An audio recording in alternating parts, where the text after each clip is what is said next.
चोरियूं धाड़ा बंद कयो, दुकान भंजण बंद कयो, ॾियो त असांजे रतो देरो में अमन सम्झ में नथी अचे ॻाल्हि बार बार अमन अञा वधीक ख़राब छो थो थींदो वञे।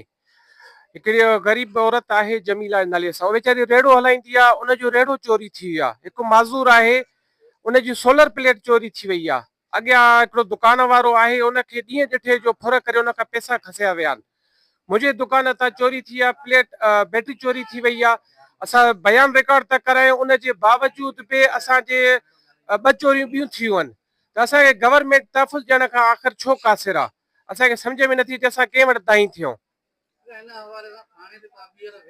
थाणे ते बि असां विया आहियूं, पर हिन महिल ताईं हुनजो कोई बि तदारुक न थी सघियो आहे। रतो छा पर सॼी सिंध जो अमन तबाह थियल आहे। पर असां पंहिंजे शहर जे हिसाब सां इन जे करे था चऊं त असां हिते रहूं था, असां हक़ हलाल जा रोज़गार था कयूं, दुकानदार आहियूं। रोज़ रोज़ दुकाननि जा शटर भञी शटरनि खे मथे करे चोरियूं करे वञनि, आख़िर असां छा कंदासीं?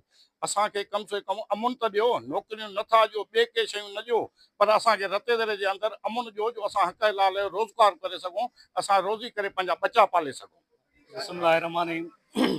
साईं सदाईं करीम ते सिंध सुकार दोस्त मिठा दिलदार आलम सब आबाद करी। जीअं त अॼु तव्हां ॾिसो था त रेशम गली यूनियन जा सभु दुकानदार इन ई जेको आहे सो मुतालबे ते हिते गॾु थिया आहिनि त असांखे अमुन खपे।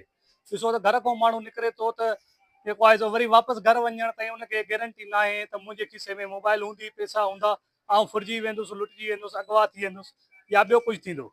उन करे वरी बि असां पुलिस खां मुतालबो कयूं था त महिरबानी करे जेको आहे सो रेशम गली में पुलिस ॾिनी वञे ऐं अमन कराए वञे।